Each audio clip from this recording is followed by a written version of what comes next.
This is Where We Live from Connecticut Public Radio. I'm Catherine Shen.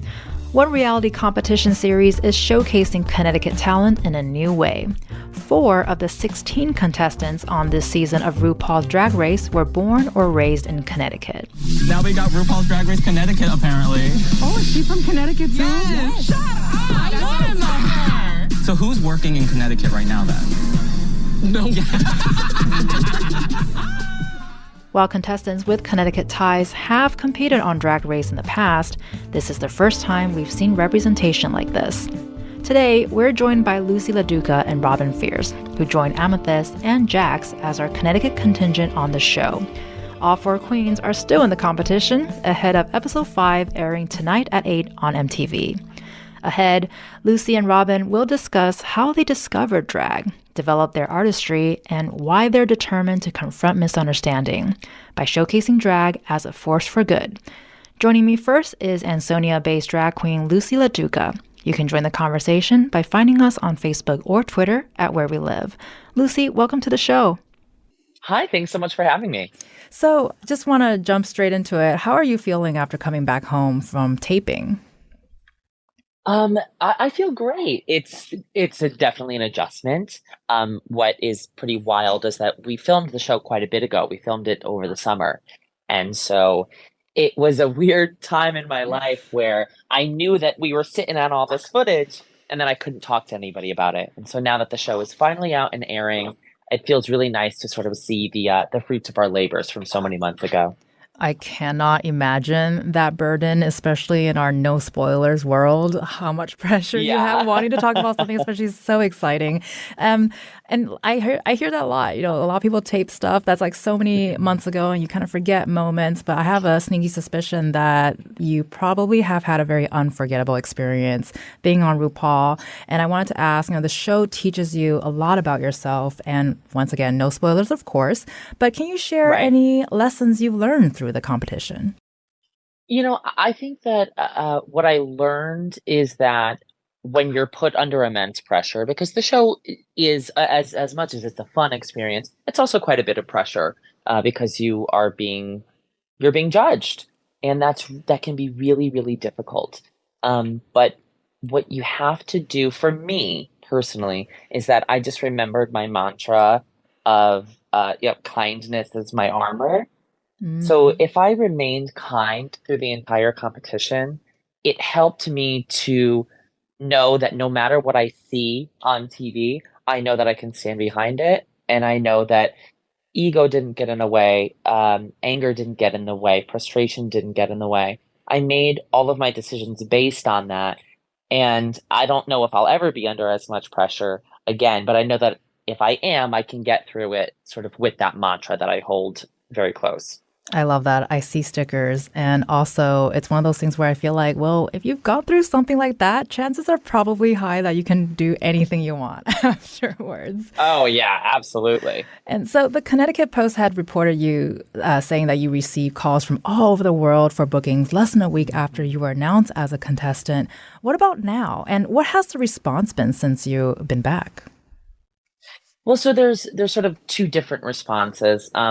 One response has been that of places that want to book me to come and visit and perform. And that's been really incredible. I very quickly was booked all over the country. And I'm even going to be in London for a week in April, which is very exciting. And then other than that, there's the fan response. And although with any television show, there's going to be some people who are not super kind behind their keyboard anonymously. But by and large, I've had an incredible response from the fans. And a lot of people are reaching out to me and telling me that they identify with my story. And that's really incredibly special to me because I went in with the mentality of being extremely open and honest about my life and my struggles. And I've gotten messages from people in so many different countries saying that they identify with me. And that makes me feel so good. That's amazing. And I think what's really poignant about the show is a lot of what you do resonate with people around the world. Like you just said, you hear from all kinds of fan bases.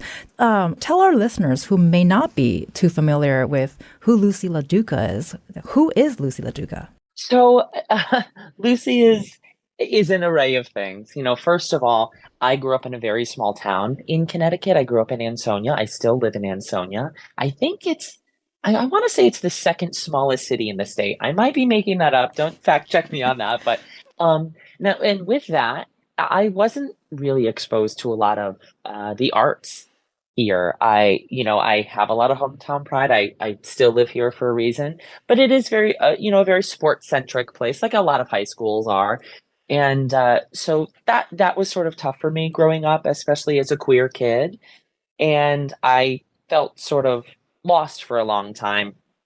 But when I got a little older, I got into the world of theater. And for a lot of young queer people, that just opens up the entire world. And through that, I found drag, and it became something that I've done I'm now in my 13th year of drag. And to sort of combat that, the thing that really surprises people is that I've also done construction for just as many years as I've done drag. That's been my day job this entire time. So I have this sort of crazy dichotomy between my daytime job and my nighttime job. Well, I think that's a really beautiful thing, and congratulations on being your 13th year. And you mentioned growing up in Ansonia, you didn't have a lot of exposure to the arts, but I read that you fell in love with musical theater at Ansonia Middle School. Can you talk about any particular performances in the moment that sort of led you to be like, oh my God, this is it? Yeah, so in middle school, I was there when they sort of like experimented with bringing theater into Ansonia public schools, because it wasn't really something that as far as I knew, had really been around before. And so we had a great group of teachers headed by this incredible music teacher named Mrs. Chuka. She was my music teacher in elementary school, and she also was sort of at the helm of bringing musical theater into Ansonia. And we did, I believe the first show we did was Guys and Dolls, and I had never heard of it. I'd never seen the movie or anything, and I just fell in love with it. I just thought it was the most amazing thing, and I felt like I can use all the skills that I knew that I had, because the one thing I've always been able to do is make people laugh ever since I was a kid. That's like if everybody has a gift, then that one is mine. And I was able to do that. And I realized, oh, wow, I really like making people laugh, especially on stage. And I've been doing it ever since. Speaking of making people laugh, your Dolly Parton impersonation was incredible. Howdy, y'all. It's me, Dolly Parton. Not to mention your episode-winning Joan Rivers impersonation. Johnny, we have missed you so much. Oh, God, I haven't missed a ciggo out of you.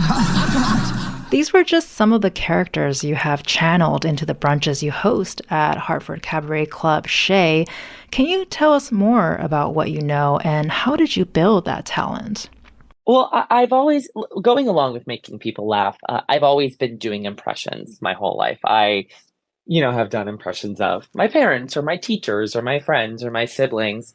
And so then going into drag and celebrity impersonation being a big part of that, especially years ago, not so much now with how mainstream it is, but I noticed that I could do people's voices. I've always been able to do that. And so when it came to discovering that I could do Joan, I just thought, okay, well then this is it. This is my girl, because she is a comedy legend. She opened doors and still is opening doors, even after passing, for amazing female comedians. And she has the quickest wit I've ever seen. And if I could be half as quick as her, then I know that I've done my job. On the latest episode of RuPaul's Drag Race, Loosey opened up about early experiences of discrimination and how her knack for humor is a part of her armor too. How long have you been out for? Didn't come out until after high school, which really surprises people because I'm so out there now. But I actually still live in the town that I went to, like elementary and high school and stuff. And I'll be walking around my hometown and I'll be looked at like I don't belong there. born and Just like raised here. based off of like the way that you look. Based off the way, I mean, I like a short and I like a crop top. Yeah. I remember the first time I was ever called a I remember it really distinctly. I was in 6th grade. I remember exactly who it was. I heard teachers in my school join in on making fun of me. I used to just like hope and pray that I could just be normal. I just got to a point eventually after high school where it was like, I need to start actually living my life. Right. The only thing that I could do to get people to stop laughing at me was to get them to laugh with me. And so being bullied really helped me to hone in on my talent for comedy. And so now I've been able to take what used to be a defense mechanism, and now I've made a career out of it. I think the reason why I'm the way that I am, why I wear the crop top and I wear the short, is because I'm making up for lost time. I'm gonna be as gay as they come. Yeah. You know what I mean? And with Selena in the room, that's really hard. I live out loud and out proud wherever I go. I still have people ridicule me. The difference now is that I found my voice. We asked Loosey why it was so important to share this experience on the show. Well, I think that it's very easy for people to not think that hate exists if they haven't experienced it themselves. And so there are even a lot of people in my life who are wonderful and loving and supportive, but they might not know what I went through. So because they don't know that, they think that it doesn't exist. Sure. And I know that for me, my experience growing up in a small town is not uncommon at all. And a lot of times growing up as a queer kid, you really feel alone. And so I knew this is my time now to show people that although now I am confident and strong, that I had to go through a lot of hard times to get where I am now. And from that, I have gotten an explosion of messages from people saying, I identify with you so much. I'm going through that right now.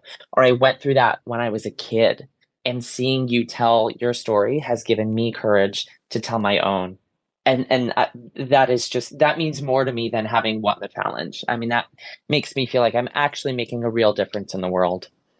I think I always say this whenever I hear stories like this, because it's we're not happy that any one person has had to go through that. But you're right. It's if you haven't gone through it, maybe you would not be able to have these stories that now are resonating with your fan base. How does this conversation we're having now reflect on some of the current misunderstandings and harmful narratives being perpetuated about drag queens? Is that something you are aware of, or you try to keep updated on so you can help your fellow community members? What are your thoughts on that? Well, I have a really hard time with everything that's going on right now. Unfortunately, queer people are not. I don't want to say that we're used to being targeted, but unfortunately, that is the truth. This is nothing new, but right now, drag performers in particular have a target on their backs. We're being used as a scapegoat, really, to deflect from the real issues that are going on in not only in this country but in the entire world. And so I think it's that type of mob mentality of that person over there is the enemy. Don't look over here. That person over there is the problem.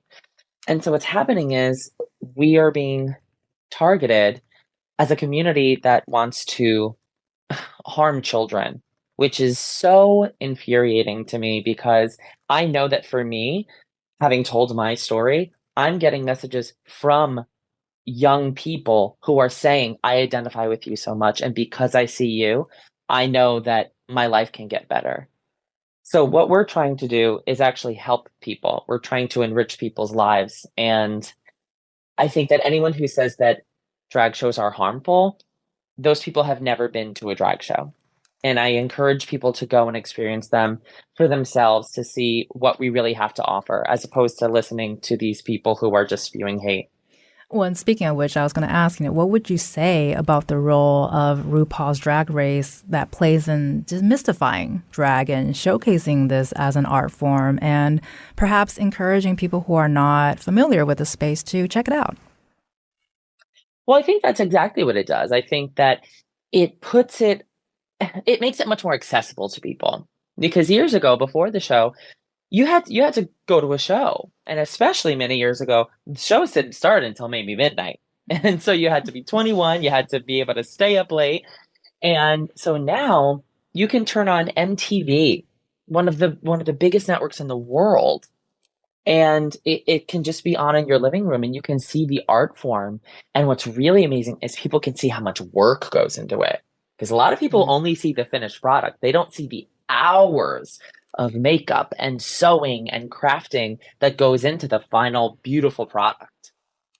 I will say I'm one of those people that love behind the scenes stuff, and I really appreciate it because it doesn't take away the magic of the final product, like you're saying, but I appreciate so much of all the work that goes behind your shows and your performances. And I have to say, I don't know if I can even put makeup on for 5 hours and look amazing. So kudos to you and your skills and talent and your hours of hard work behind that. Thank you so much. I can't even balance my eyeliner, so we're working on that later. But I also wanted to touch on, you're such a force of support for many of the girls on the show and beyond.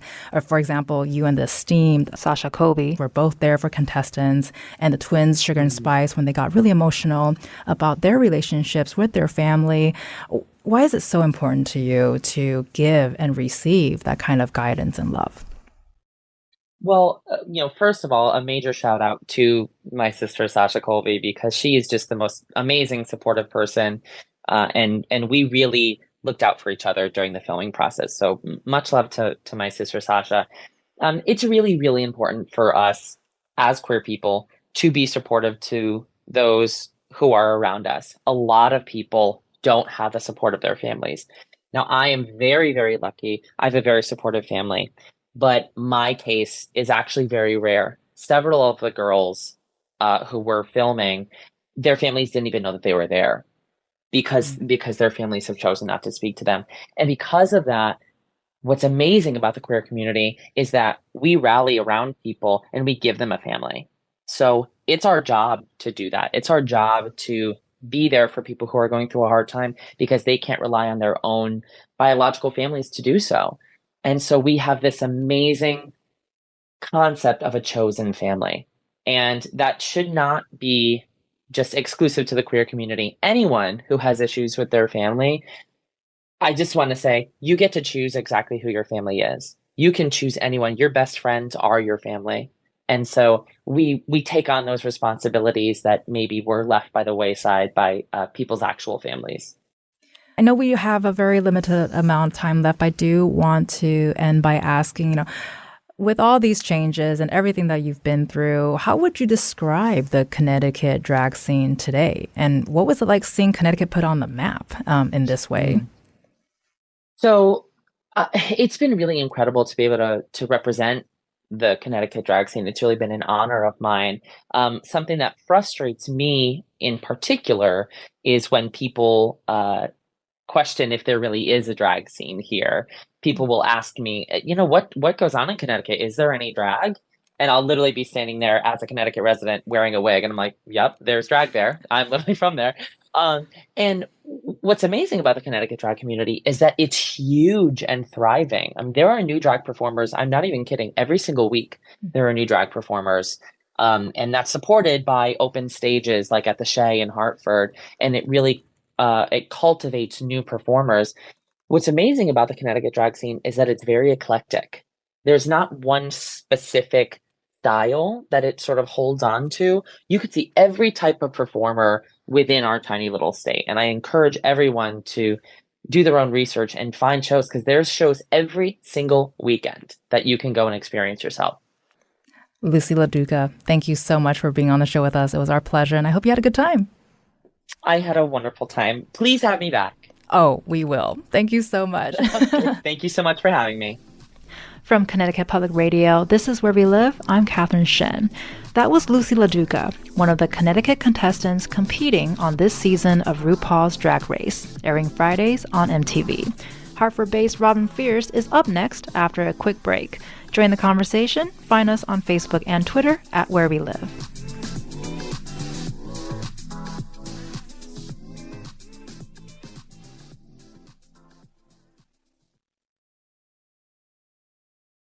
This is Where We Live from Connecticut Public Radio. I'm Catherine Shen.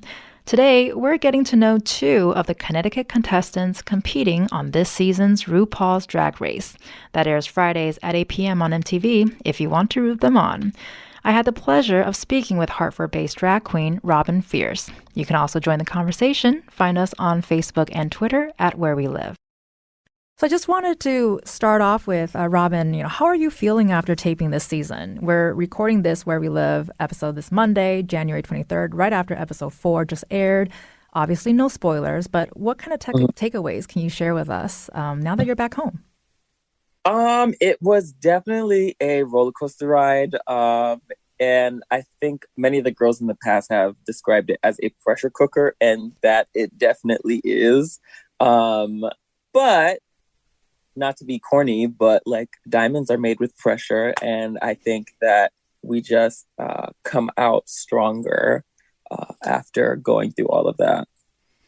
Well, I love corn and I love corny, so I think you are in a safe space here with that. So did you go through are there any highs and lows that you've gone through that you feel like you've learned a lot from? You mentioning the roller coaster. I just can't imagine what you guys all have to go through. I think we'll start on low and then go with the high.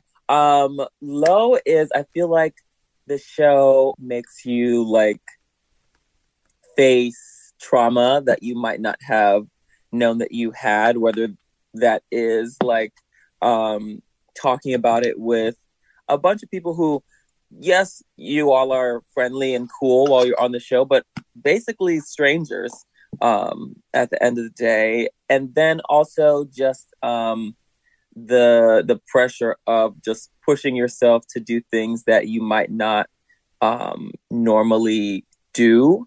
I think that's that's not necessarily a low, but I will say that is the hard part about the show, and it kind of puts you through it sometimes. But then the highs is some of these girls I probably would have never met not doing the show, and I think that I've made like genuine friends. Some of the girls I talk to like almost every day. And then, like I said before, like once you come out of it, like you are just an overall better performer, better artist for it. So I'm very thankful. And of course, all the people who come out and support after seeing the show too is super amazing. I think that's really beautiful because I feel the same way with people I connect with, either as a reporter or through this show. It's just people that I would never imagine I would have the privilege to speak with. And so, from your highs and your lows and what you just shared, was there anything new that you learned about yourself? Like things that you were doing, you're like, oh my God, I can do this, or the opposite? At first I thought I didn't really learn anything. Because, I've been doing drag for a little bit. I haven't been doing it the longest on the cast, but I'd like to believe that I was a fully formed, fledged drag queen by the time that I got on the show. But then thinking about it after and like reflecting on, especially what's already been seen, watching it back, I could see where I could push a little bit more or do something a little bit different so that I'm still growing, even though one is a full-fledged artist. There's always room to grow. So yeah, a lot of people describe me as like regal or whatever. So the phrase that I tend to use when thinking about it is, yes, I can sit on my throne and be regal, but it's okay to explore the kingdom and try other things that you might not have known was in your kingdom. I love that. Just remember us peasants every once in a while, please. What has it been like since the show premiered? We know you've been hosting shows and watch parties around the tri-state area. How has that changed for you? Definitely more people come out to the shows, which is always nice. I feel like I felt like I was going to have this whole paradigm shift of like what it was going to be after the show, but I really, for the most part, feel like the same. As a person, of course, like going out into the world is different. There is more of a fan base than I even had before, which is nice. But I'm definitely excited about traveling more. I think that's like going to be the biggest difference. After this week, I'll be traveling every week, which is definitely going to be an adjustment, but I'm excited. And your hometown is Hartford, but can you tell us the places that you grew up in Connecticut? I think you've been around in the state. Yes. Overall, Hartford County. So my family is from Brooklyn, and we moved here when I was 5 for my dad's work. And we lived in Rocky Hill. He got promoted. Then we moved to South Windsor. Then, I mean, we love Rocky Hill and South Windsor, but those were not my favorite places to grow up, only because I was like either one of one or one of 3 Black people in my grade. So it was it was definitely interesting being the minority and not being seen like the other people in my class was. But then my parents got a divorce, and then I went to Manchester, and then for school I went to Two Rivers in East Hartford, and that is where like I really discovered my appreciation for diversity because they brought kids from all over Connecticut. So it wasn't just me, and it was a whole bunch of other people, and I got introduced to a whole bunch of other cultures. So I know I'm like veering off the question a little bit, but like my love of diversity comes from going to school at Two Rivers and like meeting all of these different people. And then very soon after, we moved to Hartford, and for the most part, I've been here since high school. No, we love veering. Veering is very good here. And so, I mean, I love that you mentioned diversity. It's something that it's in conversation a lot recently from all over the place, and everything is so connected with each other. And I love that you mentioned that as part of your non-experience earlier in your life, but it came sort of fully fledged later on. Did you have that catalyst moment of this is what I want to do, or were you introduced to this scene and you're like, I want to be a part of this? Like, share with us how you got started in this scene. Well, I came out when I was like 19 going on 20. But before that, I thought that drag was very strange because I didn't understand it. And also I didn't understand myself. So anything that was ununderstandable to me, making up words, just made me uncomfortable, which I think speaks to the greater scheme of the world. Sometimes when we don't understand ourselves, it makes it hard to understand other people as well. But came out, and then I kind of dove into queer culture and started watching Drag Race. I am a product of Drag Race, and I'm watching the show and having a good time and realizing that these people that are doing drag are no more weird than me or my friends. So like, it's not something to be like super weird or uncomfortable about. And then I started practicing my makeup. I probably practiced my makeup for 6 months before I finally like actually stepped out into the world, which is different for a lot of queens. I feel like they like, oh my gosh, I want to do drag. I'm gonna just throw it on and hit the road, which is fine. It's fine. If you're gonna do drag, you might as well dive in. But I'm like, I want to look good the first time I go out and all that stuff. I still looked crazy, and it's okay. But yeah, there's no 18 plus clubs in Connecticut. So I would go to Ego in Rhode Island because they are 18 plus, because I was still 20 at the time. So I would go probably at least once a month and go in drag to Ego.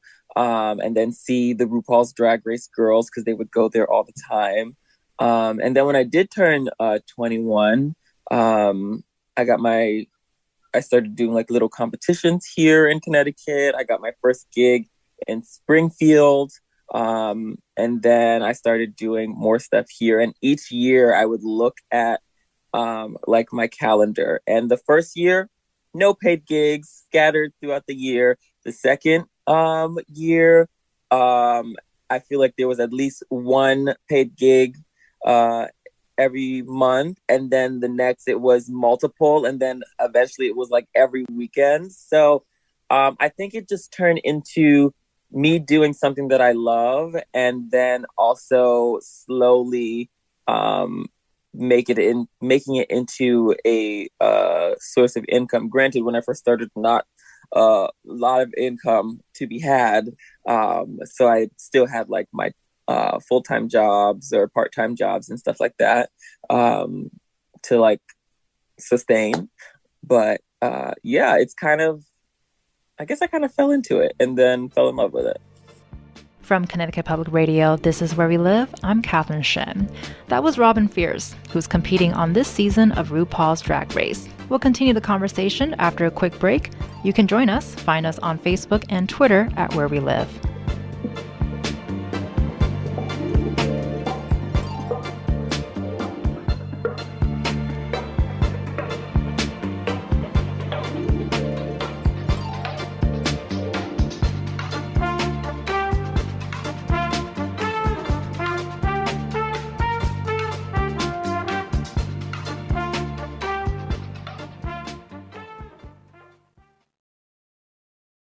This is Where We Live from Connecticut Public Radio. I'm Catherine Shen. You're listening to my conversation with Robin Fierce, a Hartford-based drag queen featured in this season of RuPaul's Drag Race. I asked how this persona developed over time into the queen we know now as Robin Fierce. Take a listen. My persona, I think I fell into it because I like the grandioseness of life, and I feel like that's kind of what I portray. Like in my introduction, I kind of introduced myself, I did introduce myself as if Mariah Carey, Beyonce, and Diane Carroll had a baby. That would be me. I feel like the grand diva-dumbness is like from the Mariah Carey and the appearance of Diane. But then if you watch interviews with Diane Carroll, like she's always joking with them. So she doesn't really take herself super seriously, but people take her seriously. And I feel like I connect with that. And then also just performing wise, I actually didn't grow up like dancing, and I always thought that I could not dance, and everything that I know performance wise has come from just doing drag. So if I'm not perfect at something, it's because I literally taught myself how to do these things. So I connect with Beyonce kind of in like that way. But I think the overall essence of my drag is like powerful women. And I think that is super amazing. And yeah. Well, and then I was going to mention that you mentioned diva and grandness and grandioseness. We're making up words today. You do go by Connecticut's Grand Diva. So why was it so important to represent where you live? Okay, first, I have never said Grand Diva in my life before before getting on the show. Like they ask you to describe yourself, and I'm not the best with describing myself. Contrary to popular belief, all drag queens do not talk about themselves all the time. Well, we are giving you this opportunity today, so. So that came out of nowhere. I originally actually, when I described myself as the auntie of Connecticut.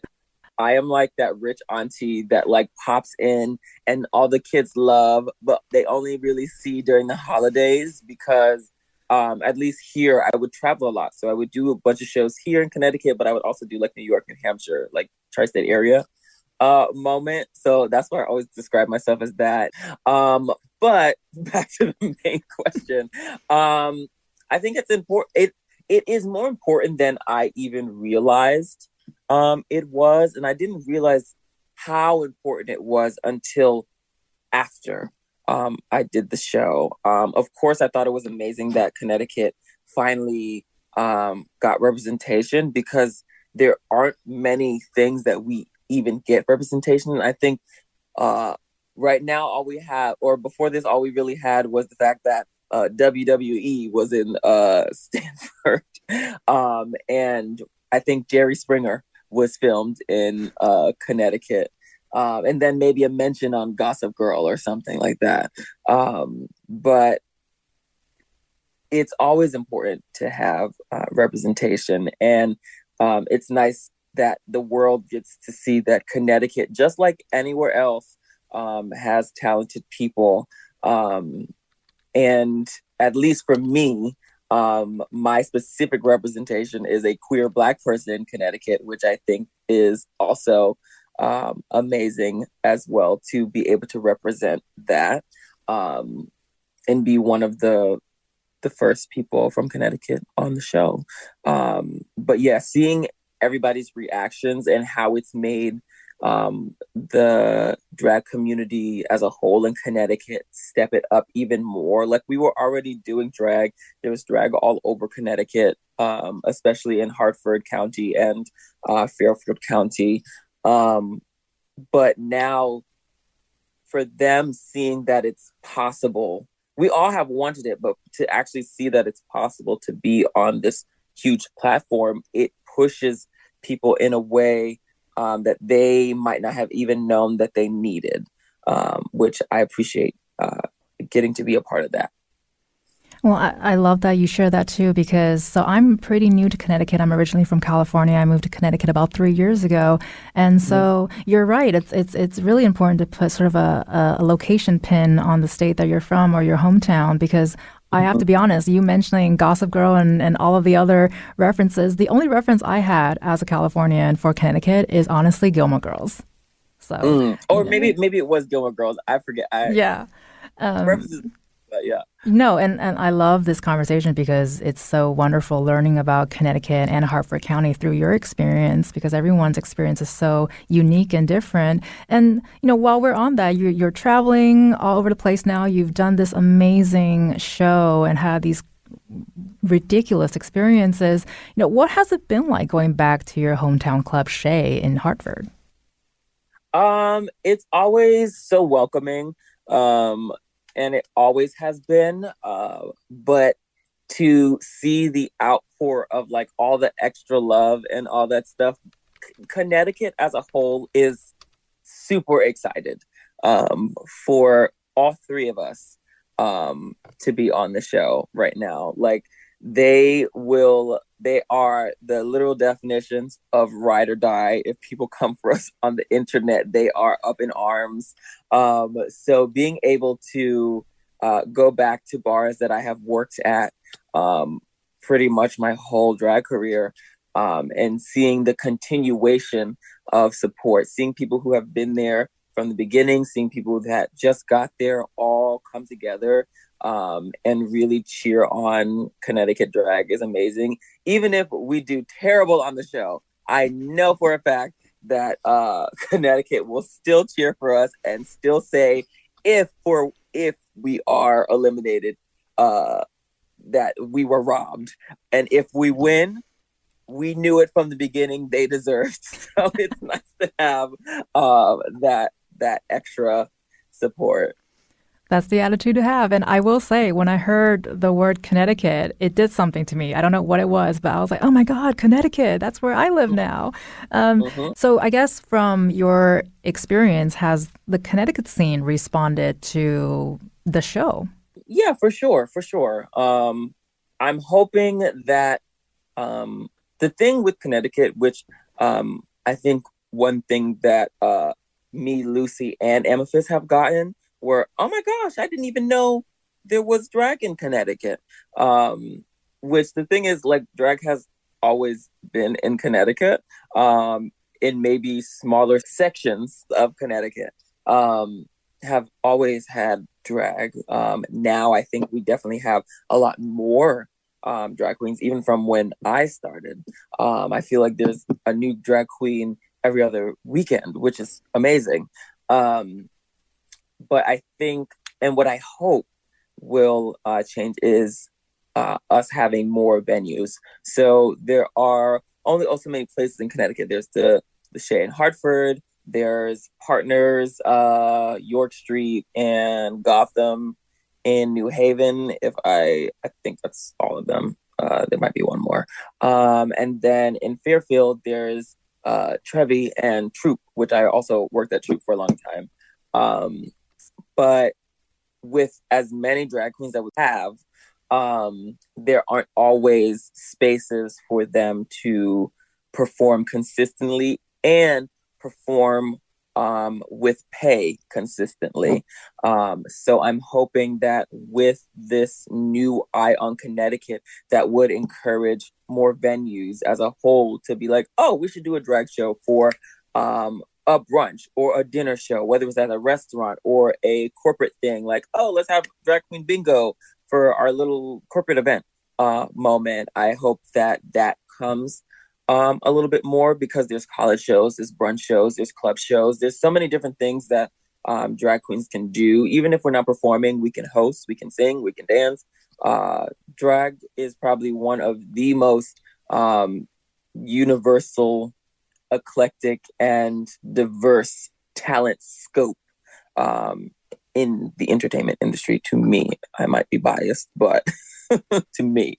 Well, it sounds like sky is the limit, and the experience is so varied. And I love that you shared, your earlier personal days growing up, and then realizing this is something you want to do, and this you're so enthusiastic, and I love the energy that you bring, because you're right.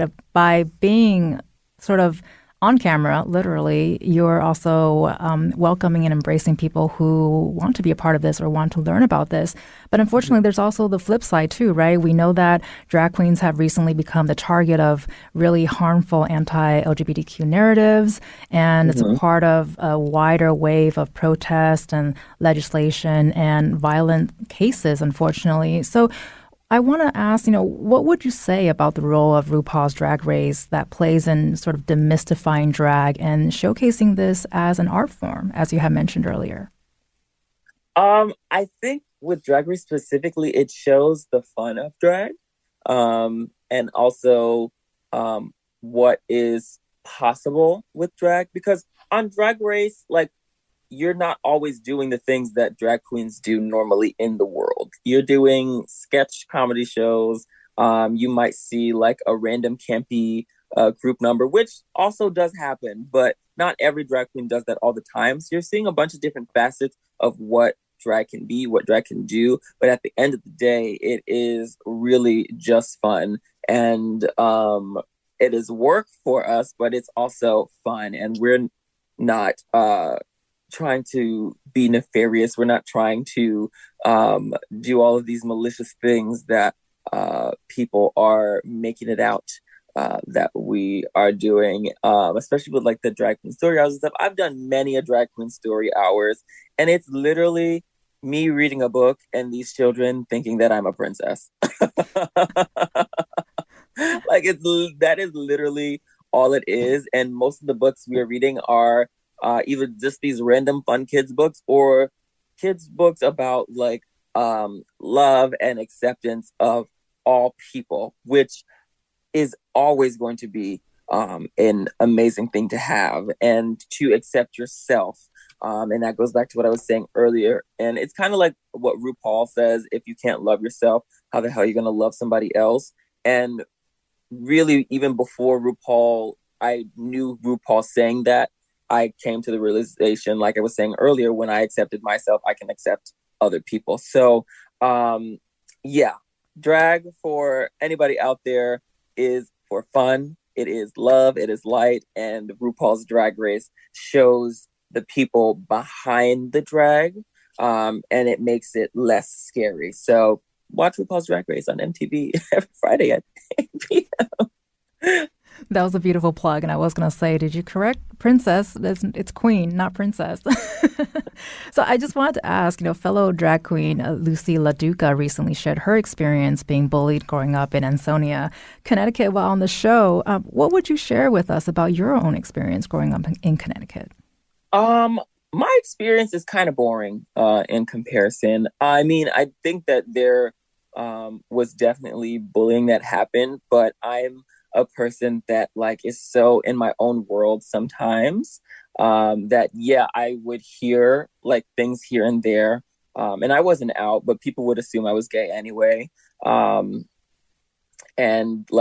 look at me away or say little things to themselves. But like I said, I'm more concerned with what it is that I want to do in life. So I always focused on what made me happy and having a good time. Also, I was friends with most of the girls, and the guys that would make fun of me wanted to be with the girls that I was friends with. So they wouldn't openly just be horrendous to me because I was friends with the people that they wanted. So any queer babies out there, make friends with the hot girls and once will leave you alone. No, I'm kidding. The real advice is there is always going to be somebody that has something to say. And it will affect you.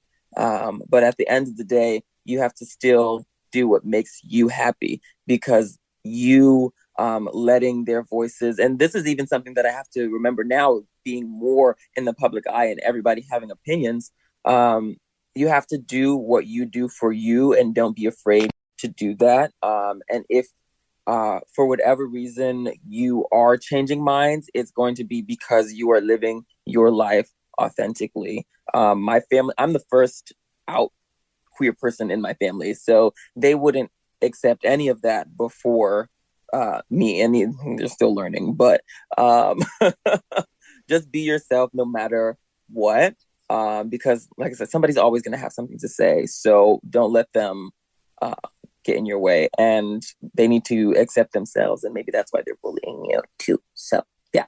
Well, it's always a process, and that's a wonderful sentiment, I think, to start the week and the year, really. And so one more question for you. We hit on so many lovely thoughts, and I'm so glad to have you here to share your experience. Is there anything else you want to share that you haven't had a chance to talk about?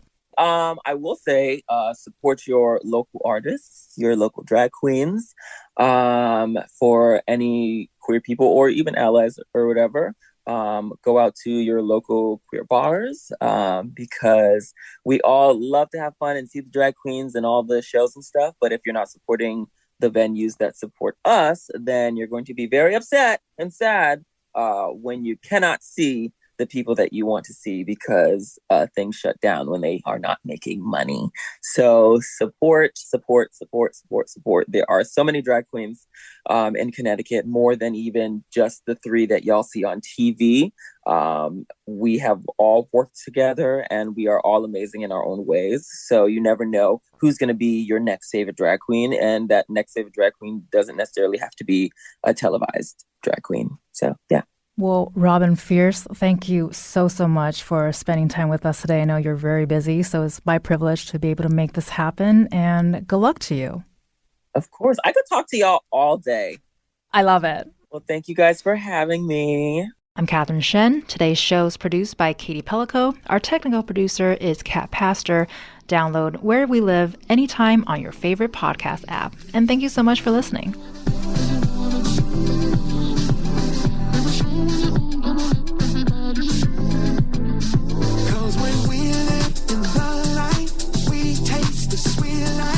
Walk how you feel like, even if you can.